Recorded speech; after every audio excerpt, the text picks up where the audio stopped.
Hi folks, welcome back to the channel and thank you for joining me once again. Well, as promised in my recent trailer, it's time we talked about TSR2, Britain's nuclear strike bomber that never was. Now, to give you an idea what we're going to have here, quite a bit to get through. We've got, as you can see, the Airfix 48 scale TSR2 kit, which is a mighty thing. As you can see by the finished one we have out front here. This one is mine, this one is not mine, okay? So to those of you that keep saying, do you ever make any of these models? The answer is yes, I do, as you can see. It does look overly finished because it hasn't got a whole lot of weathering on it, but apart from that, it's quite nice. We're going to review the Airfix kit. We're going to review this amazing Pit Road 144 scale kit, which is very highly recommended and comes from Japan. We've got some books to get through and we've got to have a little bit of a talk. So I'm going to have to rearrange things here because we don't want this one to get damaged. And I think we just move this big one out of the way because it's such a humongous thing. And we need to create a little bit of space here. So that's going to be moved. If you just bear with me 1 second. And I think what we'll do is we shall put our paints are doing from Tamiya, getting in on the scene there, trying to get in on the action. We're going to move that back over there where it's safe. Still see it, can't you? Yes, I think we can still see him. Still see him, yeah? Yeah, no, maybe not. I don't think we need all these lights, so it's not going to help us. So, let's talk about the TSR2. So, first of all, this really was intended to be an aircraft that was going to be Britain's first multi-role aircraft, really. Of course, we had later got the Tornado in this role, but that's jumping ahead several decades. So previously we'd had bombers, we'd had fighters. We'd not had anything that could be a tactical sort of reconnaissance, tactical strike aircraft. There was no multi-role planes. It was either a bomber or it wasn't. And you saw with the V-Force, the Victor, the Valiant and the Vulcan, they were really bombers and then ended up, in the case of the Valiants and the Victors, turned into tankers, but they needed huge modifications. So we didn't have any multi-role planes, and it was felt that we needed to have something that could do more than one job, especially when we're at the cutting edge of some very expensive times in terms of aircraft development. Now Britain was, sorry to tell you Americans, many of our subscribers and fans are Americans, and don't take this personally, but at this particular time in the sort of late 50s, this is when Britain actually surged ahead in terms of some of the technical breakthroughs we're making. We obviously had the Vulcan, which was, and the Victor, which were very successful in the roles they'd been given, although that role did change and the Vulcan became the preeminent bomber. But we needed to have something to succeed that in the next 10 to 15 years. TSR2 was going to do that role. So it was going to be a high-level reconnaissance aircraft, it was going to be a low-level strike aircraft, and it was going to be a nuclear bomber that would sort of take off, fly high, come in low, through the valleys, basically in Western Russia. That was the intention, to attack the Soviet Union, should we have to. And it would deliver its payload, and then there used to be a saying at BAC, and I'll talk more about BAC in a moment, but there used to be a saying that, this was genuinely intended as a truism, excuse me. What they used to say was that the TSR2 was so capable that it would be able to fly across to Moscow, deliver a nuclear weapon and leave their airspace before they even knew it had been there. So that's a slight exaggeration because they did have radar, but it was so fast, it flew so high. I mean, this was almost like a U-2 spy plane, but treble speed, you know.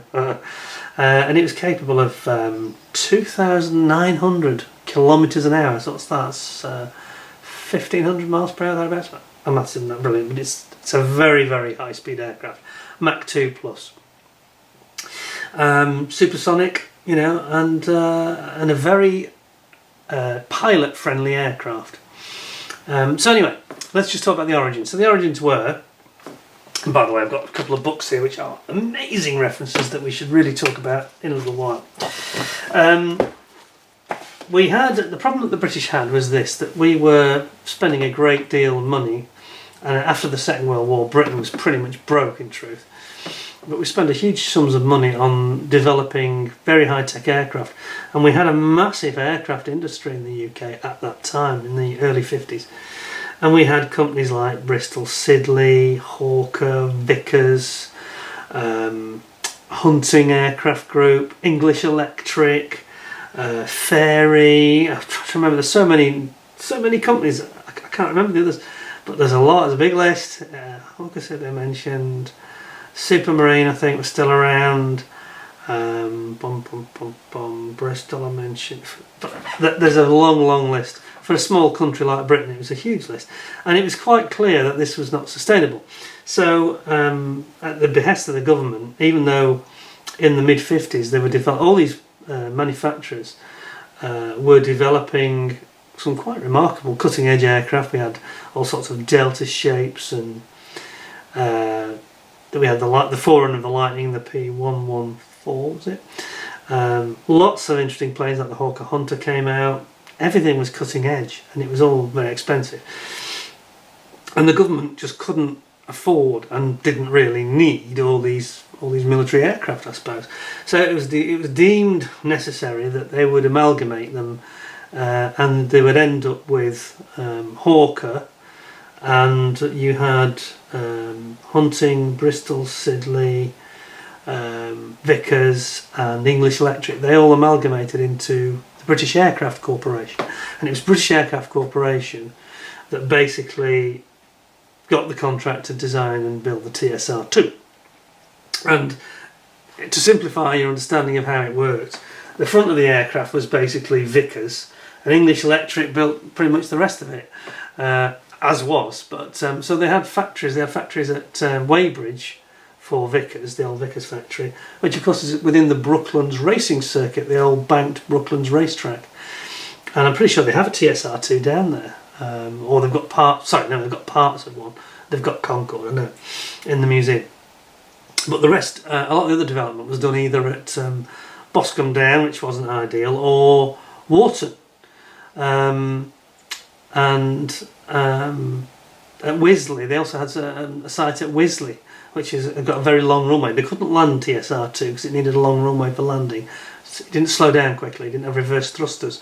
It used to work on a parachute deployment system. A big parachute that used to tear a lot. But anyway, that's another story.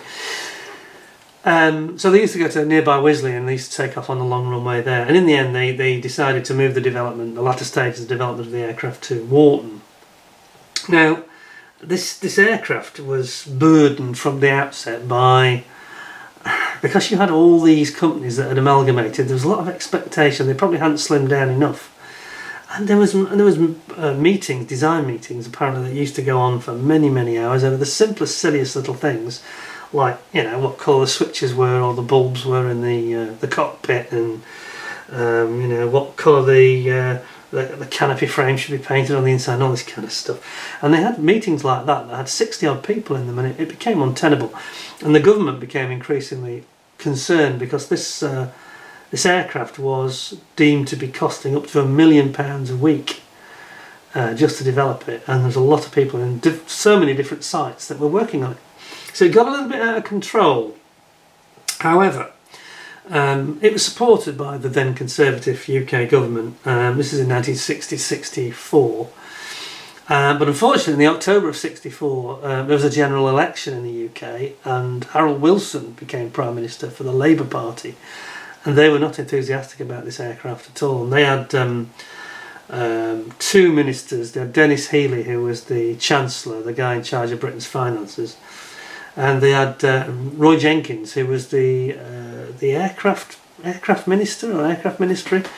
He was basically in charge of making the final decisions about aircraft, and there had already been some problems in terms of politics with this plane because it was such a big project and because it was costing such a lot of money. There was then we had even a member of the royal family, Louis Mountbatten, of course, who was the uncle to Prince Charles. He was dead against the TSR2, and he favoured a cheaper, simpler aircraft, the Blackburn Buccaneer, and he was constantly pushing this Buccaneer. And he went on a sort of a fact-finding stroke PR mission to Australia, in which apparently upset a lot of people at BAC because the Blackburn Buccaneer, Blackburn became part of the other branch of the the Hawker Blackburn, it became part of Hawkers in the end. With that, the people that made the Hunter and the Harrier and people like that, aircraft like that. Anyway, he went to Australia, and instead of promoting TSR2, which was the government's approved aircraft for the future strike requirements for the RAF for Britain, tactical nuclear strike aircraft, he was actually promoting the Buccaneer, and he apparently had 5 models of Buccaneers, and he used to get them out, and he had 1 model of a TSR2, and he used to get them out on the desk. And apparently he did this with the Australian Defence Minister, and he said, well, you can have 5 of these for 1 of those. And he was really sort of dissing it, which didn't help, And then, of course, he was also saying things like this to people like politicians, the Labour Party, when there were, high-level discussions going on about it, and it was poisoning the atmosphere for this aircraft. Anyway, what then happened was that, there was this general election which brought the Labour Party into power, and then they did an instant review, like a white paper, of the finances of the British aircraft industry, and more changes were made in terms of the structure of the industry. And then there was a budget in April of '65. And this is some of you remember from my previous recent videos that I talked about. My father went to work for British Aircraft Corporation, specifically to work on the TSR2 in the summer of '65. Unfortunately, at the budget in April, my dad had already signed up for this, by the way, and was working his notice. And they announced in early mid-April that the project was going to be cancelled. And this is despite the fact that just at that time, March, April, the chief test pilot for British Aircraft Corporation, a guy called Roland Beamont, who was a brilliant pilot and great test pilot. He was the sort of almost a protege, you might say, of the likes of Eric Winkle-Brown. He wasn't quite as accomplished in terms of the variety of aircraft, but he was a brilliant pilot. This guy had been a Battle of Britain ace. He shot down 5 aircraft in the Battle of Britain, 2 ME-109s, a Junkers 87 Stuka, 2 BF-110s, and a Dornier. So he was, he had definitely had the right qualifications. And then later, by the way, in the Second World War, he was the guy that led the Tempest squadrons that stopped the V1s that I talked about in the V1 video, when the Tempest used to try and tip these V1s to make them crash before they got over London and did their damage. So he was a very accomplished pilot, and he loved this aeroplane. And he said it was his first test flight ran for about 25 minutes. And he said it was absolutely like a dream. He said that it actually exceeded his expectations. It was easy to fly, beautifully responsive, and had massive power. In fact, they did a test in one of the early test flights where the Lightning chase plane, they went to full throttle, both of them, and this left the Lightning well behind. There's footage of it. You can see it blasting off into the distance. So it had the Bristol, what had been the Bristol Olympus R22 engines, like put in Concorde, and the Vulcan. And they went very well. But there were some developmental problems, quite a lot of problems, in fact. They were mainly to do with, there were 1 or 2 engine issues, but mainly it was to do with the undercarriage of the aircraft, with this rather strange sort of setup. Let me be careful, I'll lift this up because it's quite delicate. Has this rather strange setup.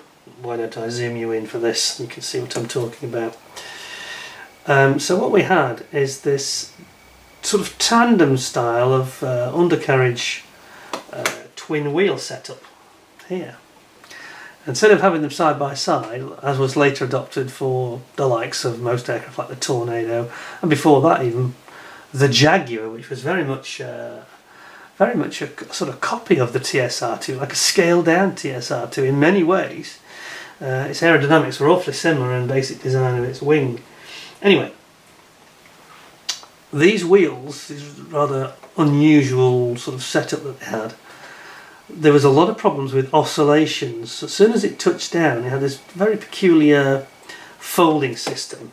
So they would fold, they would appear to drop from the horizontal, as you see them now, to a vertical one above the other before they folded in. So that meant as you were coming into land, it wouldn't look like that. It would be at 45 degrees. So the rear wheels would touch first, and then the front would come down. They had a lot of trouble with this. It created masses of oscillations, lateral oscillations, all sorts of vibration problems. And there's footage if you go on. There's a couple of good watches on YouTube. One is TSR2 The Untold Story, and the other one is called the TSR2 Story. They're both worth watching. And you can see this slow-mo footage of it landing and all these problems with his oscillating undercarriage. Personally, I just don't think it looks rational to me. I think that they should have had it side by side, not one in front of the other, and they should have found a design that would accommodate that. And of course, when they did that on the Jaguar later, 5 or 10 years later, it worked perfectly and it was able to take off on some really rough grass. Anyway, I'm digressing. So there were some problems with that. There were some problems with the avionics. They had vibrations, but they worked through the problems, and they were just literally fixing pretty much everything when it was cancelled. Now, the upsetting thing about this is that it was a brilliant plane, as all the test pilots thought so. Roland Beamont took a bit of a backseat. He went off to do, I think he was working on helping them develop Concorde and other things. Although he wasn't the test pilot for Concorde, but I think he had some input. They were then basically told that not only was the project cancelled, and millions, I think they spent something like, over £100 million in developing this plane, and millions have been spent, a lot of time has been spent, and some of the greatest talents in the industry were basically given then redundancy. And it was just appalling that here we had an aircraft that was better than, I'm sorry Americans, again I'm going to say this, but this was better than anything the United States had. It was faster, it handled better, it looked better as well. It was an incredible plane, absolutely gorgeous.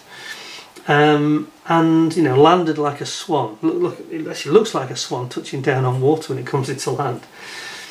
A remarkable high performance aircraft, way ahead of its time by at least 10 years, maybe 15.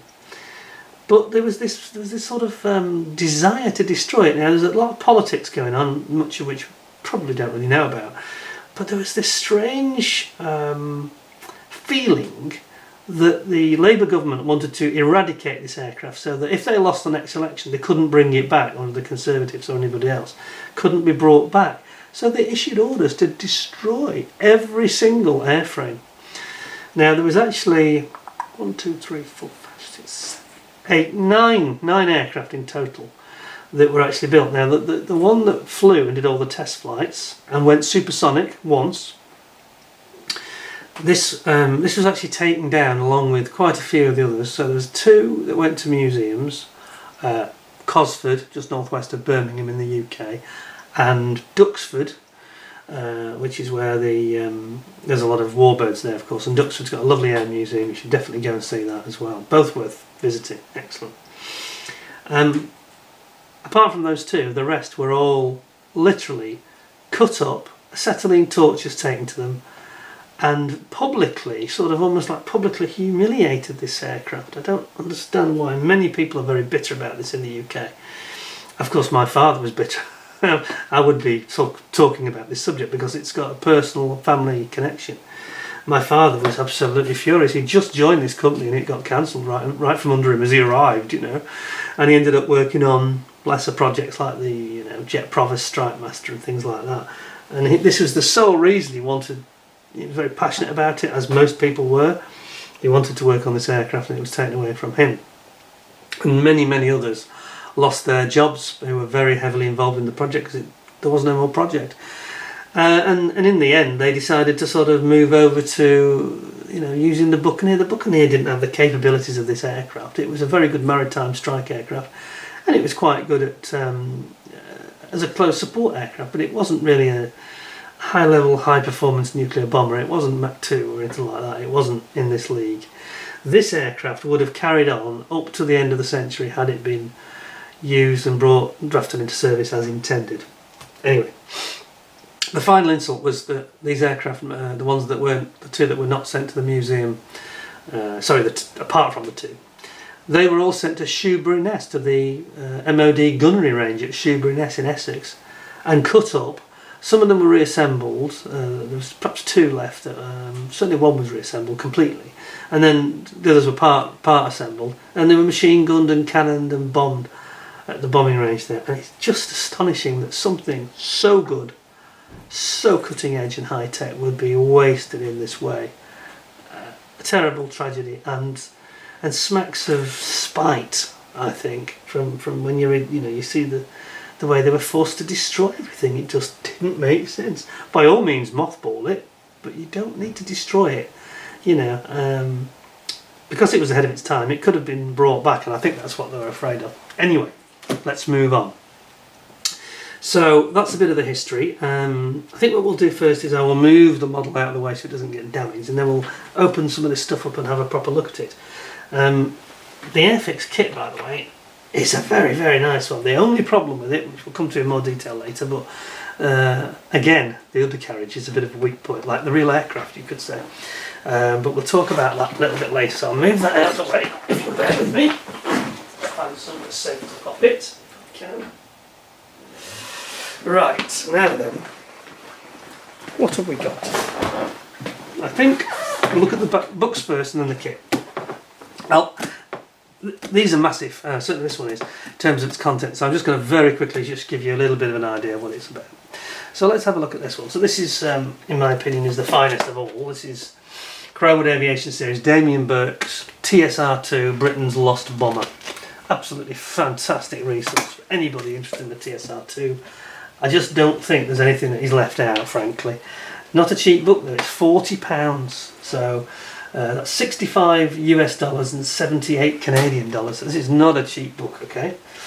But basically it goes into every detail. It shows you the schemes, it shows you the history, it documents everything. There's all the original diagrams, the design, some of the design plans. It's got reference cards, tells you about the crew who did all the development work, and lots of details about payloads, what was planned, all the options that were considered. They even considered a swing wing version of it, as you can probably see there. Just move around a bit actually, get a better view. Swing wing option for the future was considered. And actually, sorry, I should just interrupt myself there. What I forgot to say was that Dennis Healey, who was the Chancellor of the Exchequer, who made this absurd decision with Roy Jenkins, I actually met him once. Anyway, I never forgive him, but I think a lot of people won't. This is a guy with the big eyebrows, looked like an owl. Nice enough chap, but made some bad decisions. And there was a feeling that, and I don't know how true this is, so this is rumour, but there was a feeling that Britain was in terrible trouble financially at the time, and there was a feeling that maybe a deal had been done because the Americans wanted to sell us the F-111, which I have to be honest, is not my favourite aircraft. It's not just because of this story. That also had massive developmental problems, didn't deliver what they'd hoped, wasn't very reliable, had some problems. Wasn't a bad aircraft, but wasn't in this league, it really wasn't. And there was a feeling that perhaps we'd done a deal where we were going to buy the F-111. Certainly the Labour government were keen and thought it would be cheaper than carrying on with this, not taking into account how much they'd already spent. But we had to go to the IMF for a loan, which of course had to be approved by the United States. This is one of our lowest moments in the history of Britain in terms of finances, where we just got into massive debt and we were being bailed out by the IMF. And Dennis Healey, people suspected, whether it's true or not I don't know, but people did suspect that some sort of unofficial agreement had been reached where we'd drop this aircraft, we'd buy the F-111 and the IMF deal loan would be approved.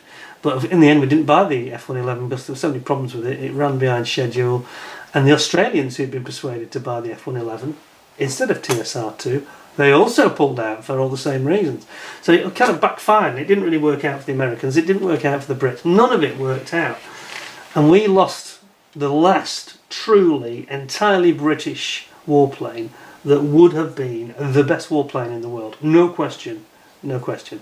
There is no warplane in the mid-60s that could hold a candle to this and deliver with all the capabilities it had. And it was such a waste. Anyway, back to the book. enough of me ranting. So they're talking, as I say, about swing wing. If I can just, whoops, careful, this is not mine. We, of course, ended up with the Tornado, and there is the Tornado. And this is a lot of the learnings from TSR2 were applied. So the tailplanes, for example, the swing wing idea, the big tail, all ended up on the Tornado. Today you can still see these, as I mentioned, in the museums, but here we are at pictures from Shrewsbury-Ness, where my thumb is, where they've cut them up, and also at Samlesbury, they cut them up at Samlesbury, that's near Preston in the north of England. And then they're also forced to burn them, a funeral pyre. Roland Beamont later said that airframes themselves have been dragged out and burned, with the magnesium burning like a holocaust. Buckets of fuel have been poured over with oily rags. And there's no doubt. Yeah, he's talking about this is the mock-up at Warplane. What a shame. So that's at Warplane. And then there's a shot at Weybridge of another one that's been cut up. Just astonishing that you would do this, having developed the most high-tech aircraft in the world, and then you would then destroy it in such a wanton, vandalistic fashion. Anyway, so that's at the back end of the book. Obviously, it's a cancellation. As we flick forward, you've got Australian Air Force very interested, talking about the Buccaneer here, which I alluded to, and the problems with Earl Mountbatten sticking his nose in, which he really shouldn't have done, to be honest. But yes, there's some absolutely astonishing data, armament loadouts in this book, all the weapons it would have carried, various, was the Hunting JP233 munitions dispenser, or electronic countermeasures pods and all sorts. Competitors, the Buccaneer, the terrain following radar that it had, absolutely incredible stuff. Electronic systems, I mean, this is way ahead of its time. I mean, the Vulcan, you know, basically it had a radar and targeting system straight out of the Lancaster from World War II. This was much more like what we're used to today. Obviously not as computerised, but the actual systems and the way they operated, more like the current trend of terrain following radar and smart systems, shall we say. Well, there we go. There's a heck of a lot to take in. There's some beautiful photographs of the aircraft that was being developed in the test flights. A lot of talk also about these problems with the undercarriage. You'll see lots of photographs where one of the gear sticks down, one or the other. You can see here what I talked about, the way that the aircraft lands with this rather curious angle. This picture where my thumb is here, that's actually a malfunction of the undercarriage. It's actually tipping down in the wrong direction. It's supposed to tip toward the back, not toward the front, so it's supposed to lean back like we have over here. That's the normal position. And here again you can see a couple of shots where we've got problems with undercarriage jamming, and again a shot of it in the tipped forward position, not completely wrong, that's not correct. This is the correct position here, with the rear wheel lower than the forward one. And there we have it, lots of engine testing. It shows them building it, transporting it, all the initial design work, etc, etc, etc. So we won't dwell on that. Just one thing I will mention though, which is very funny, I think. They were actually seriously considering that TSR2 would have like a lift body aircraft. This is straight out of Thunderbird, isn't it? A lift body that would actually carry it to the battlefield, so to speak, on and off ships, and then it would sort of blast off from that. I mean, complete science fiction, I've never heard anything like it. These guys are watching a bit too much Jerry Anderson. There it is, the lift body. Look at that. They must have been on some drugs or something. I heard this and I thought, they've got to be kidding, right? Anyway, that is the most wonderful book, and I can promise you I've not done it any justice there at all. If you're interested in TSR2, I strongly recommend you get the 40 quid out and get that book, because you won't regret it. It's astonishing, astonishing. Slightly simpler stuff. Just show you a couple of things here. These are photographs, which I mentioned about my father who works at Walkman. This was very much in the era. And I was actually thinking that my father was in one of these photos, but then I found out that actually I think they wheeled it away about a week before he arrived. So he's not actually in the picture, but because all these men seem to be wearing clothes very much in the style that my dad used to wear. But this is at Warton at British Aircraft Corporation in the UK, and you can see the very keen workforce have come out to see the aircraft. And sadly, you know, a lot of those people ended up out of work, so it's very sad. Two more to show you, a bit more affordable books. I think the price on this is about £15–18. This is TSR2, Error Guide Special, British Aircraft Corporation TSR2. And then showing these rather nasty pictures and breaking it up at the end, which is astonishing, isn't it?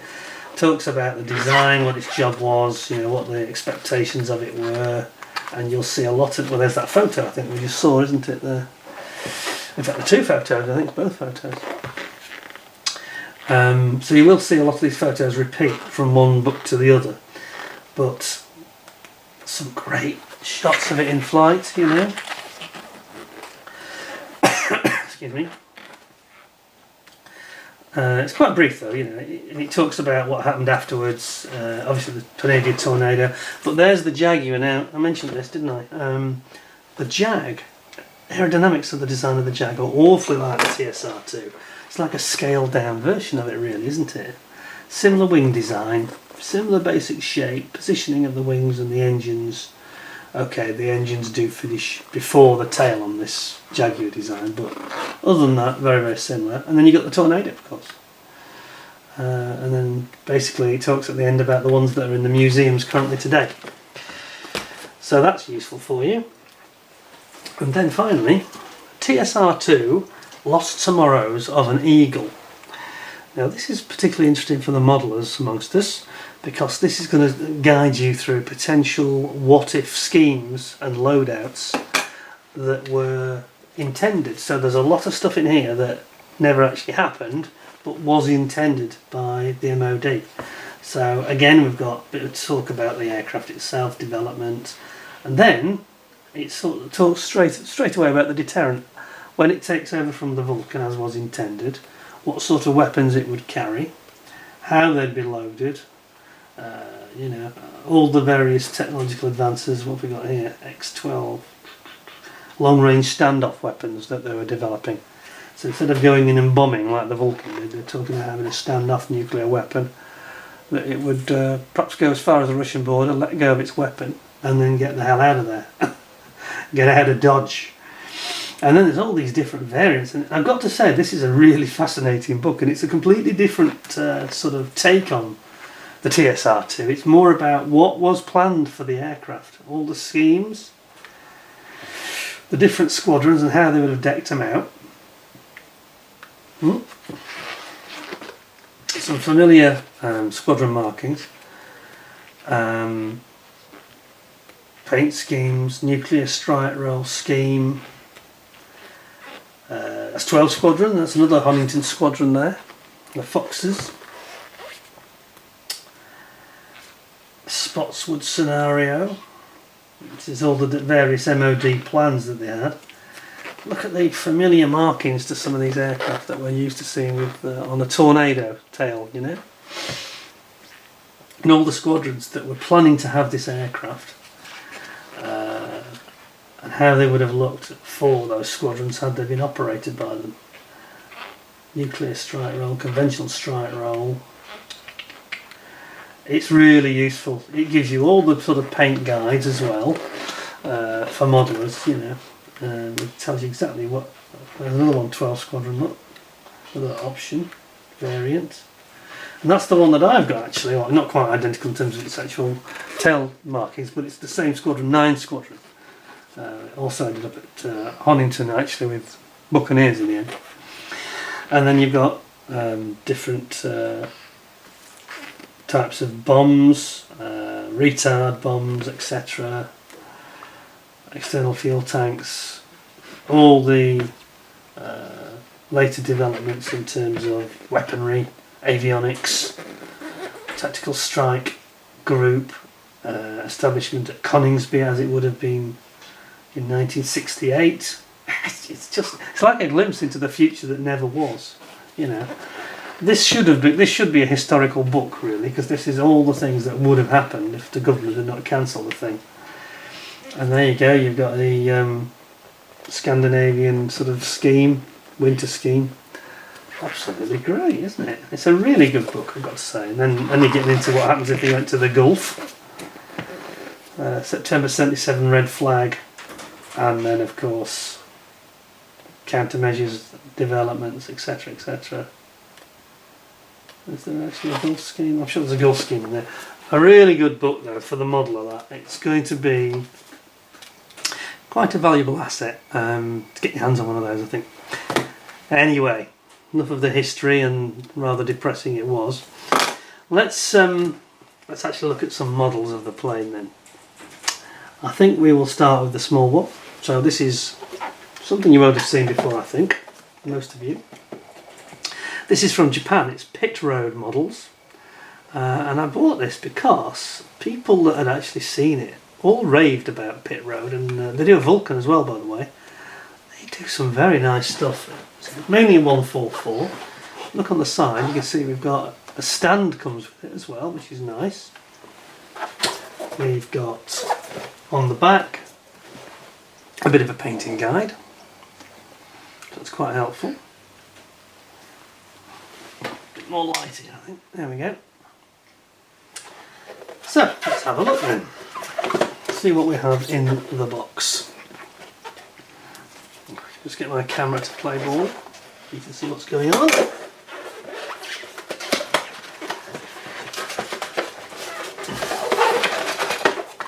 I have to say that I know I'm a bit biased, you might think, but I do feel that this was the single greatest mistake in the British history of the British aircraft industry. Here we had something that was clearly superior to the rest of the world, you know, and I think the Americans would have probably bought it because they bought the Canberra, its predecessor. They bought the Canberra. They were so impressed by it. And again, we jumped ahead. So I actually think that it was all a bit of a mistake, and we should have ploughed on with it, sold them to the Americans. We don't seem very good at selling stuff, do we? It's like Concorde. We never managed to sell that apart from the French, and they weren't going to buy it because they partly developed it, of course. Anyway, let's have a look at this then. So, let's see what the instructions are like from Japan. So, at least it makes a bit of sense more than some of these Chinese ones I've seen recently, which have been a bit lacking. So it's got TSR2, Tactical Strike Reconnaissance. It tells you a little bit about the history. Due to replace the English electric Canberra, as we just said. Olympus engine by Bristol Siddeley was mounted. I noticed that they were talking about the... they wanted a Rolls-Royce engine, but the one that they'd named was quite an old design, so I think it was probably right, the engine choice. Anyway, we've got our Sprue map mapped out here, so we can see all the parts. And then we go straight into it. So, bear in mind it's not a huge plane, this, obviously, it's quite a small scale.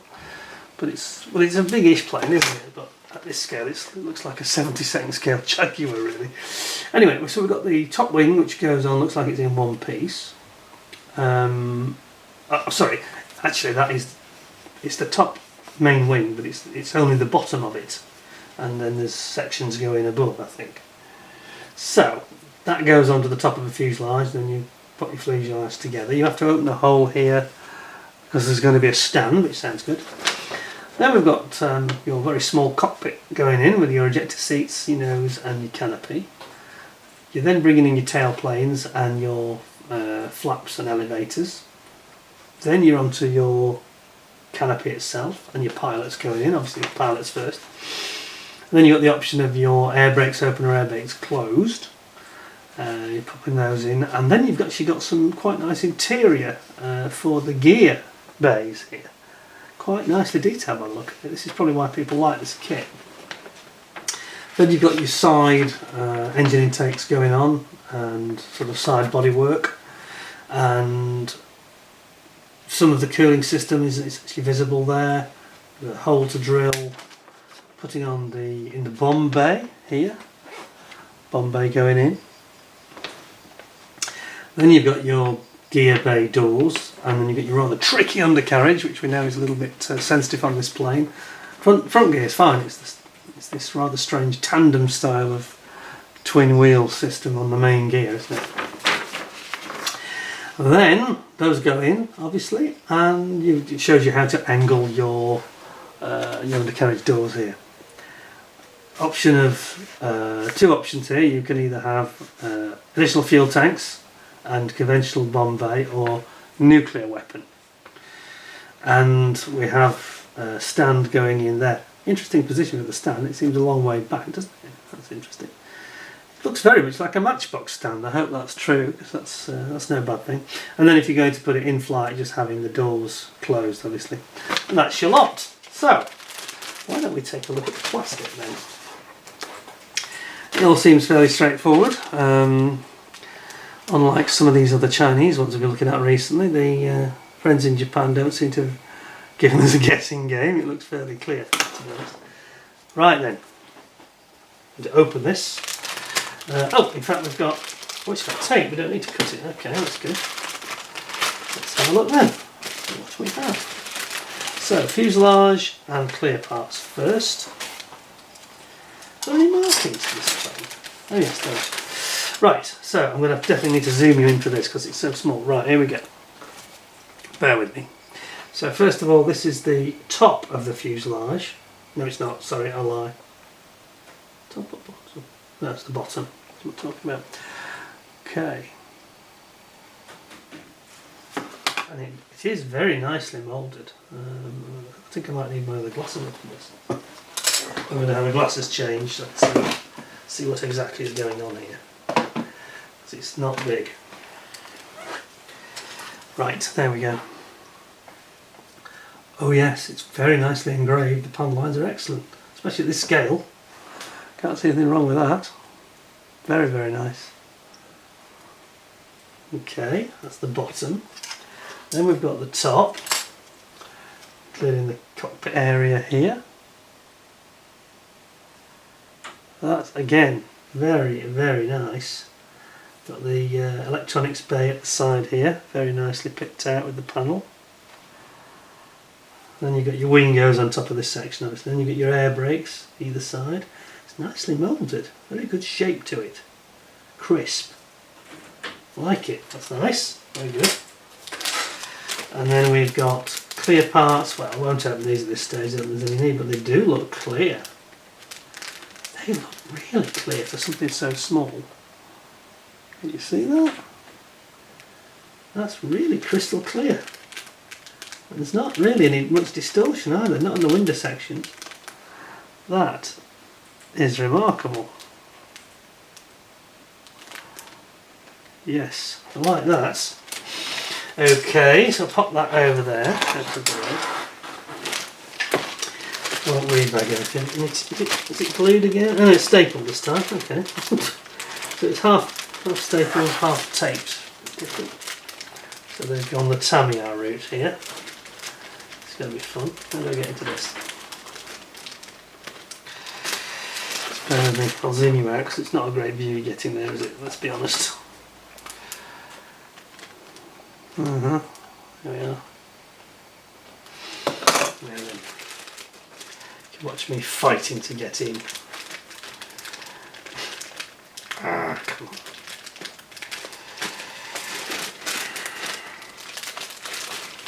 It's not a good staple. Don't like staples, I never have. Staples are alright for putting paper together, but they're not very good for model kits because they scratch. Right, here we go. Now then, some decals.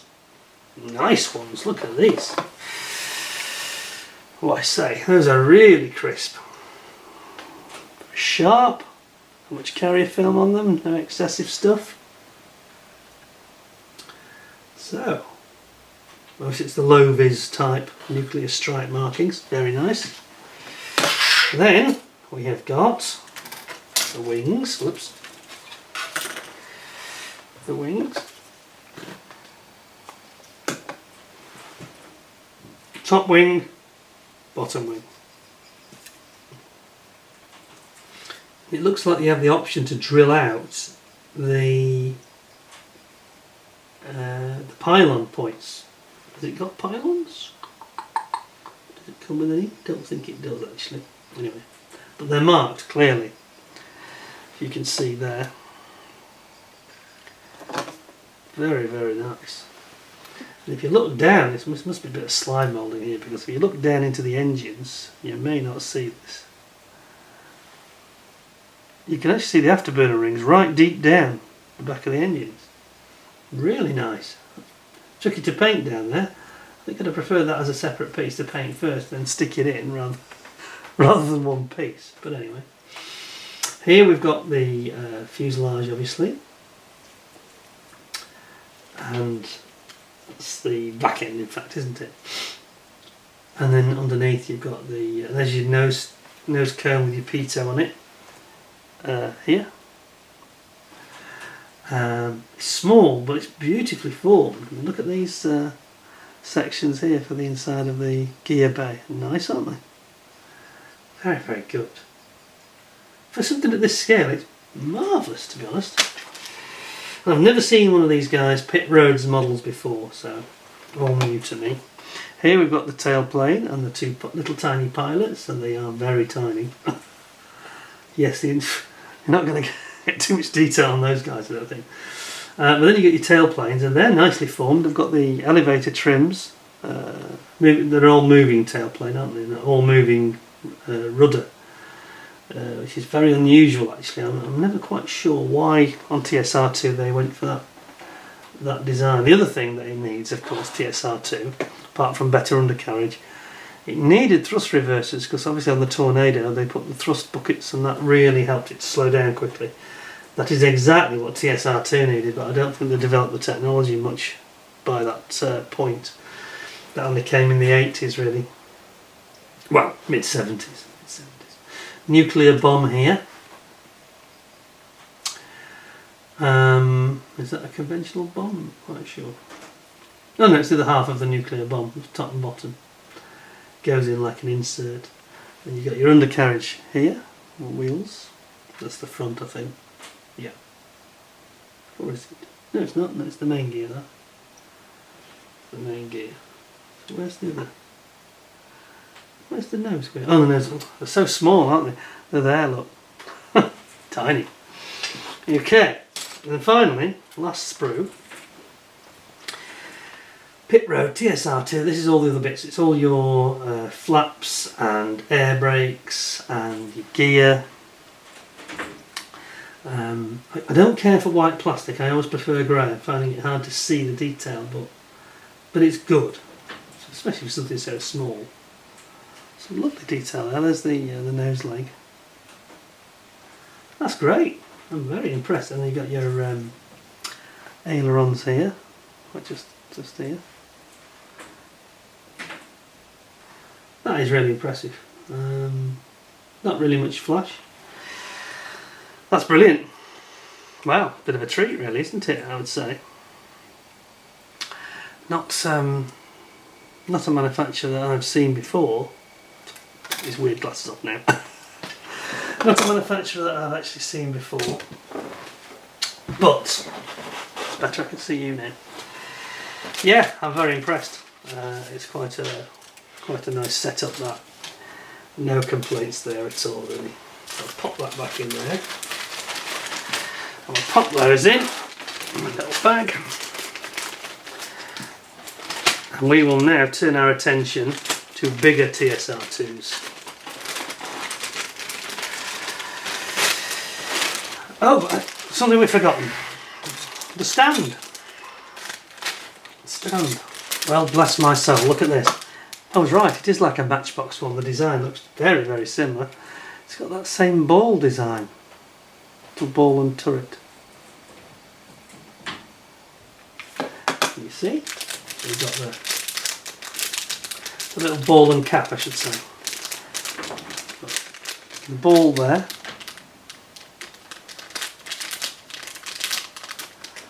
Ball, and there's the cap. And socket. Ball and socket.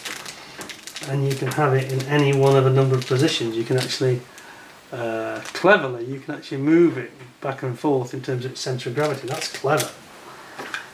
Now, how many times have we talked about this, and I know most of you agree with me, This is what Airfix need to be doing. And others. Revell, yes, you too. I mean, Revell, they've got no excuse, have they? They've got the Matchbox licence, you know. I'm not stopping them, I don't get it. You know, why can't you just do that on the rest of your kit? Just incorporate that design, you've got the rights to it, it's crazy. Anyway, we're going to pop that away. Very interesting little kit, I thought it was really good. I have to warn you though, this was not cheap. What did I pay for this in the end? I think including shipping from Japan it was about £40. So it's not a cheap one, despite its diminutive size. So don't go looking for one of these thinking it's going to be like one of those little Revell 144s that are about £11 or whatever they are. That is a little peach though. Anyway, what you really wanted me to get out is the big one, isn't it? The great big and humongous Airfix. Let's move that aside. Staples. Now, this isn't my kit, I have to be honest with you. I'm reluctant to open the bags, not least because we've already got the finished product over there. So I'm going to move that over there, but we can have a good look at it. Oh my goodness, bit of a difference in size. Look at the size of the fuselage. Jeez, it's a big kit this, you forget how big it is. I'll have a look at these, but we won't open the bags and everything. I'll have a good look at the instructions, decals, and we've got some extras. Hey, this looks good. I think we've got some resin. Can't go wrong on something like this with a bit of resin, especially when we're up against Airfix, you know.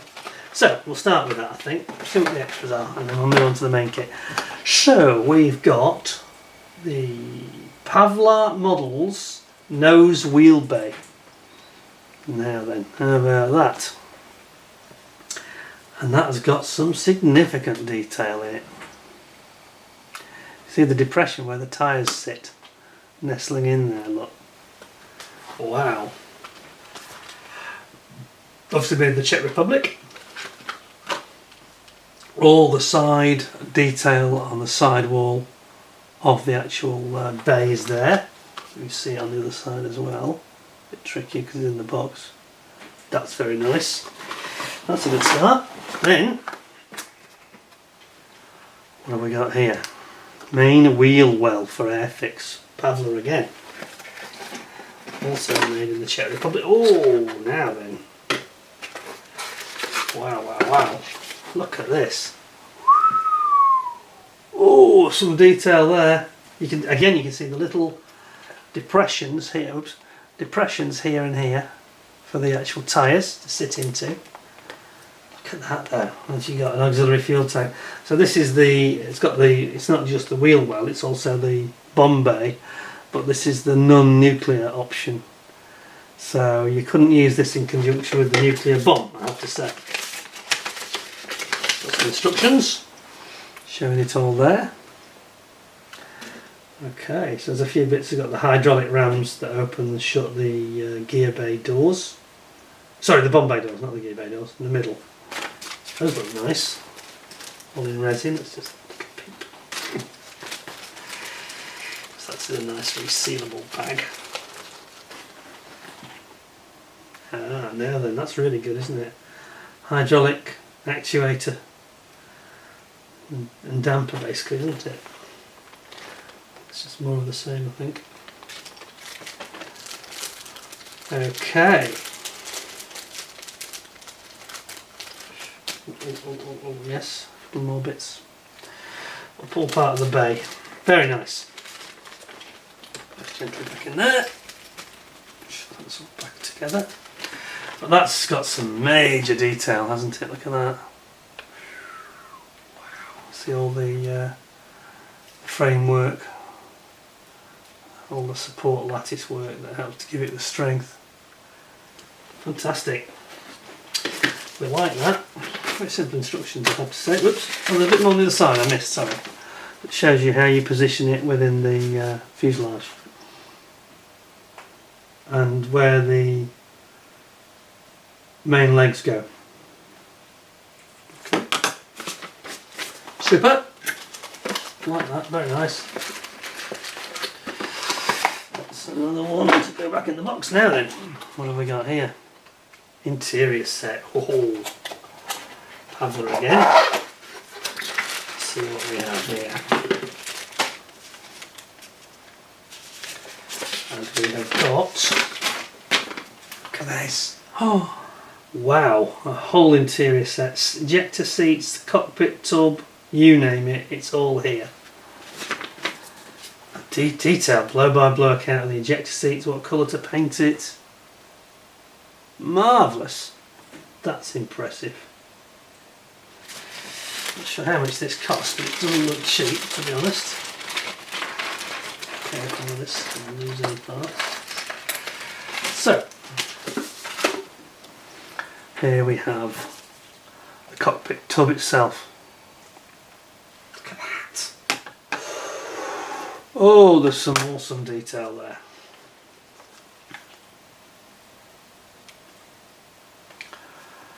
That is really nice, isn't it? All the switches on the side. The pilot and the navigator. Jeez, that's nice. Lovely. Then we got those ejector seats themselves. Two of.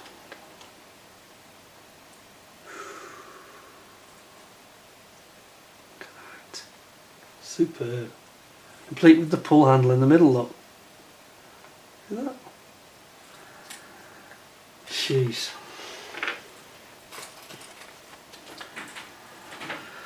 A little bit of internal side of the cockpit work, I think it is there. And we've got the instrumentation, which looks brilliant. Oof. Look at that. Front and rear cockpit instruments plus the stick. Yep. It's nice. And then the combing that goes just on top of the instruments, the front of the cockpit. Marvellous. Really good stuff. Make sure I get all this back in now. Carefully, carefully. Everything's in first. Yeah, that's a nice set, isn't it? Some really great detail there, which I'm sure the Airfix doesn't match. Although I do have to tell you, having built it, as you know, you can't see a lot in there because it's very dark. So I'm not sure how much of that's going to be visible in the end. We shall see.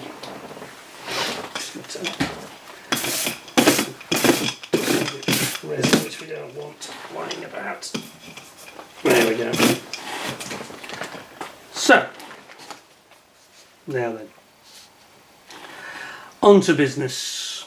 Here we've got our Deckle Sheet, which I won't peel back. But quite near this. I mean, they reissued this, I think, in 2010, thereabouts, 2009, 2010, I think it was.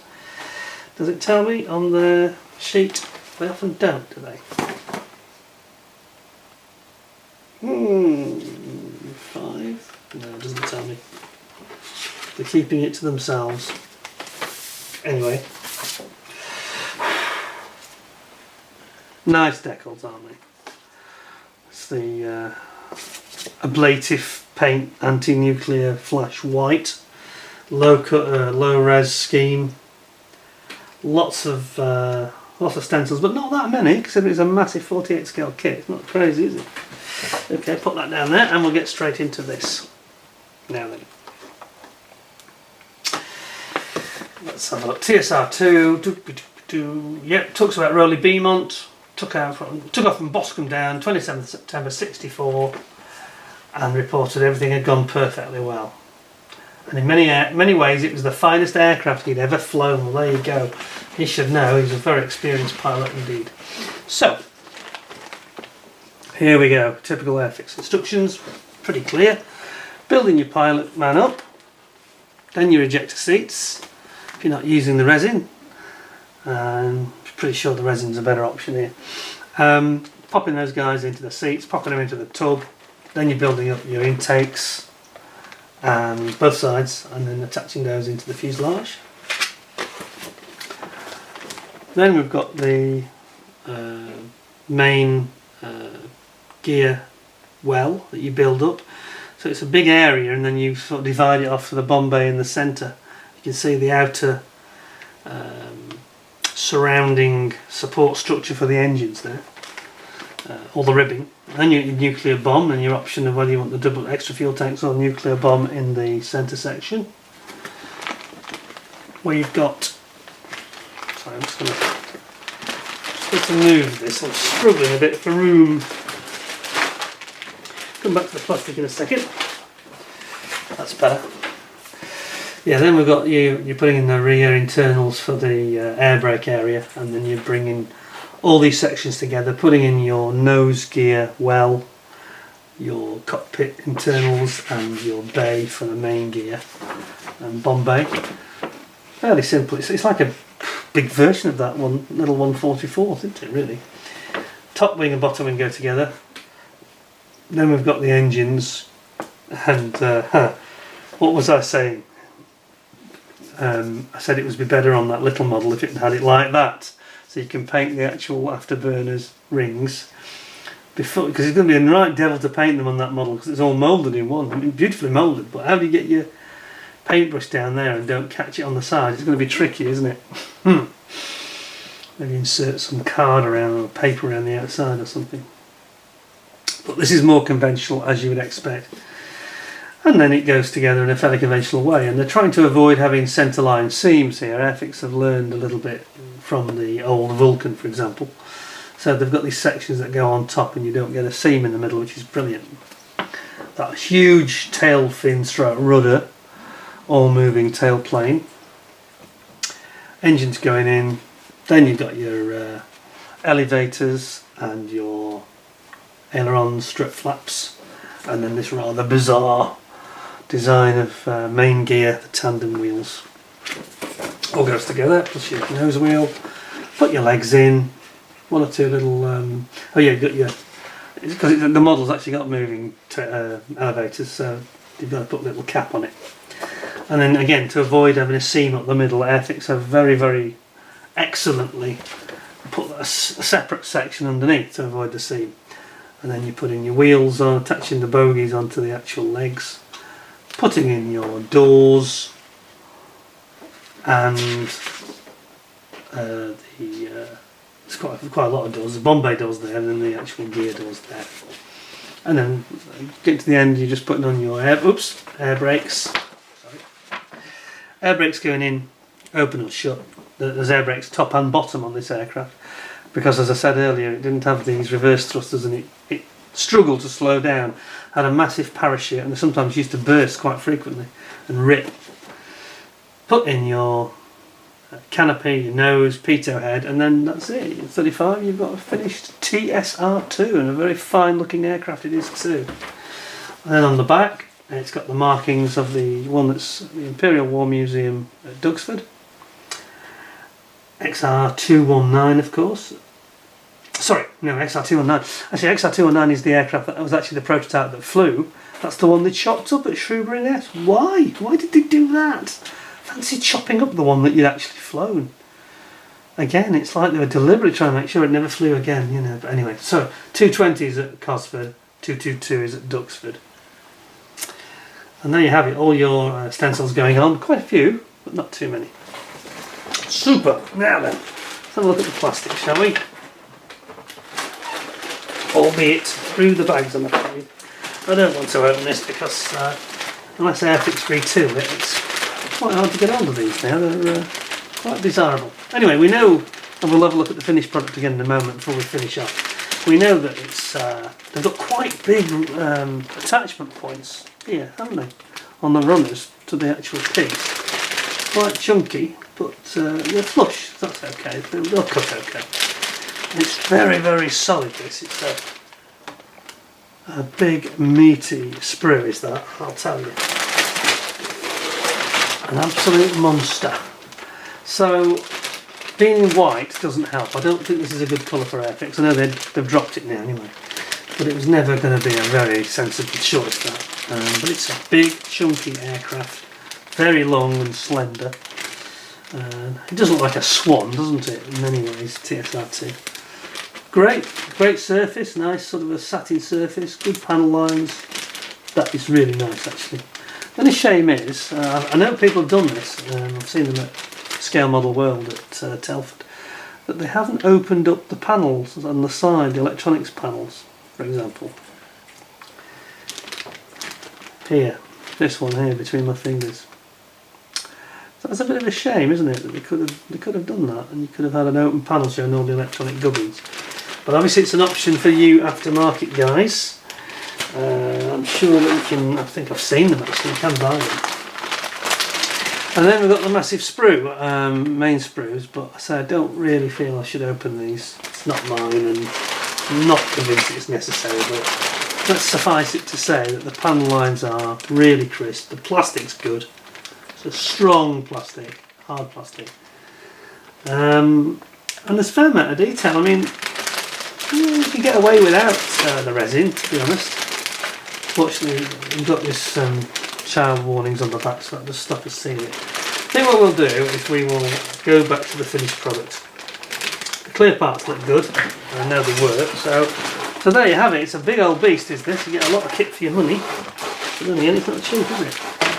So, let us go back to the finished article. It's always nice to see an after-build version. So I'm going to pop this out of the way actually, because it is a big box. I'm just going to move that. So Airfix A10105 it is. You want to get yourself one of these, and that's the limited run that they did around about 2010. And we will now get back to the finished product. There it comes flying in from Boscombe down. There we go. So let's have a little look at this in some detail. So, as I was saying, we've got at the back, we've got this all-moving rudder tailplane, very unusual design. It must have had a lot of, I don't think you needed to move it much to make that have quite a big effect, you know. And we've got the, we did have moving elevators, mine seem to be locked for some reason. They're not actually glued, but I won't break them, but they do move on the model. And it's a very long, slender aircraft, isn't it, you know. Nuclear bomb underneath, as you can see. And as I say, they've got these underside air brakes as well as air brakes on the top. You see them? I need a bit more.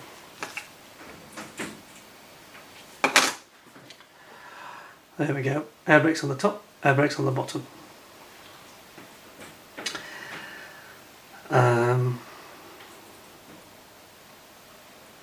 And the detail's good, you know. You got APUs at the back, auxiliary power units, and yeah. It's a nice model, actually. It's a nice model. I'd definitely recommend it to you. Marks out of 10 though. Well, there is a bit of an elephant in the room we need to talk about really, so let's just get to that, shall we? Zoom me back out. The elephant in the room with this kit is, this is a message for the owner as well, by the way. He's got lots of good aftermarket. The one aftermarket he didn't buy was the white metal wheels, and you're gonna need them. The kit is much too heavy for the undercarriage, and the way it fixes, it's just not strong enough. It's just not anywhere near strong enough, the main gear. So I can't remember the brand, you'll have to forgive me, but there's a company that does white metal, I think they're Canadian. Anyway, have a look online, white metal TSR2 1/48 undercarriage legs. You'll need those because the plastic is woefully weak. It's a big problem with this kit actually. It's the thing that lets it down quite badly. Not enough strength at all. But quite a nice one from Airfix. So going back to the review element of the talk we're having. Pit road first of all. Marks out of 10. I mean, I'm not a builder of small scale kits like this, to be honest, so it's quite new to me in that scale, but it's very exquisitely done, very, very nicely moulded. There's not much difference in the appearance of the detail between the two kits, so I'm going to give that 9 out of 10. I think the instructions could have been a bit better, so I'm going to give it 9.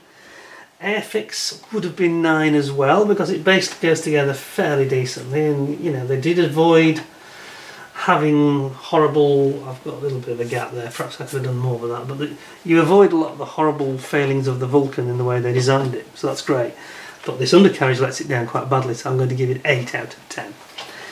And I would really urge you to get yourself some white metal legs, because you're going to need them for sure. But it's a cracking model, you know, and it's got weight on wheels, which is quite good as well, so yeah, love it. So 8 out of 10 for that one. Hope you enjoyed the talk. It's a subject that I've been meaning to get to do for a long time, because it's, you know, a family thing really, but it's a bit of a sad story and there's no rhyme nor reason to it. It's not rational what was done. You know, other countries I don't think would have done this. I can't imagine that the USA would have done that if they'd had that aircraft. I mean, of course the thing replicated, didn't it, with the SST, with the Concorde.